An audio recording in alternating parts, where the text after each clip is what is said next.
Đây nè tụi ngọcគ្នាngàyនេះខ្ញុំចង់មកឆ្លើយធ្វើវីដេអូឆ្លើយតបជាមួយនឹងបងអូនប្រុសដែលបានខមមិនសួរកាលពីថ្ងៃមុនថាខ្ញុំបានប្រើនៅ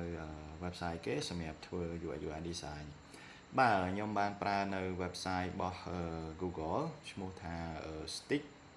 អញ្ចឹងអ្នកទាំងអស់គ្នាអាចចូលមក URL stickwithgoogle.com នេះបានអញ្ចឹង Stick នេះគឺជា product មួយឬក៏ជា UI design tool មួយសម្រាប់ធ្វើ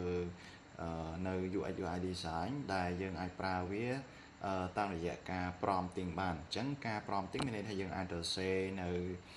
ពាក្យពេចន៍ជាភាសាដើម្បីបញ្យល់វាអំពីអ្វីដែលយើងចង់បានបន្ទាប់មកវានឹងធ្វើការ generate នៅ UI design ស្អាតៗឲ្យយើងជាច្រើនអញ្ចឹង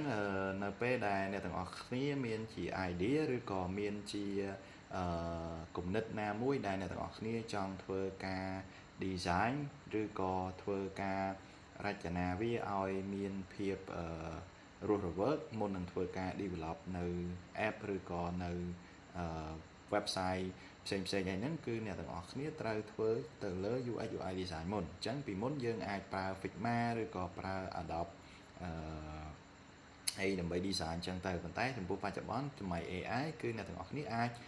ចូលមកកាន់ website Stick មួយនេះដើម្បីធ្វើការរចនានៅ web ឬក៏ mobile app design តាមរយៈការសរសេរ prompt អញ្ចឹងដូចនៅក្នុងនេះខ្ញុំបានធ្វើនៅtest ធ្វើនៅ website ក៏ដូចជា UX UI design មួយចំនួនដូចជា website portfolio website នេះអញ្ចឹងនៅពេលដែលអ្នកទាំងអស់គ្នាសរសេរ prompt អ្នកទាំងអស់គ្នាអាចបើសិនជាអ្នកទាំងអស់គ្នាមិនសូវពូកែនៅក្នុងការសរសេរ prompt អីទេអ្នកទាំងអស់គ្នាអាចប្រើនៅ chatbot ផ្សេងដូចជា ChatGPT,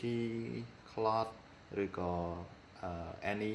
chatbot ដែលអ្នកទាំងអស់គ្នាប្រើប្រាស់ឲ្យវាជួយ generate ជាprompt សម្រាប់ឲ្យ UX UI design អញ្ចឹងដូចនៅក្នុងនេះអញ្ចឹងខ្ញុំបានប្រើ ChatGPT ដើម្បីទៅ save prompt នៅក្នុងហ្នឹងហើយបន្ទាប់មកបានយើងយកវាមក generate នៅជាមួយនឹង Scratch ជាមួយនឹង Stick នេះបាទអញ្ចឹងអ្នកទាំងអស់គ្នាអាចមើលឃើញអញ្ចឹងនៅពេលដែលយើងទៅ save prompt ប៉ុណ្ណេះមកអញ្ចឹងវានឹងធ្វើការ generate នៅ UI ដែលនៅក្នុងនោះវាក៏ generate ជាទម្រង់គេហៅថា system design មកឲ្យយើងដើម្បីឲ្យយើងងាយស្រួលនៅក្នុងការយកទៅប្រើប្រាស់នៅពេលដែលយើងទៅសេជា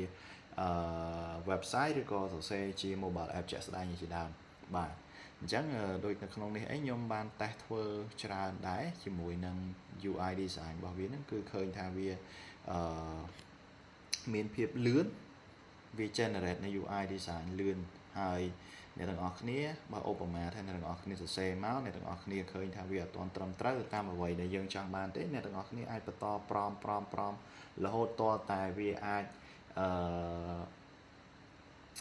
ស្អាតទៅតាមអ្វីដែលអ្នកទាំងអស់គ្នាចង់បានបាទអញ្ចឹងបើសិនជាមានអីជាចម្ងល់នៅពេលក្រោយអាច comment សួរបន្ថែមទៀតបានអរគុណ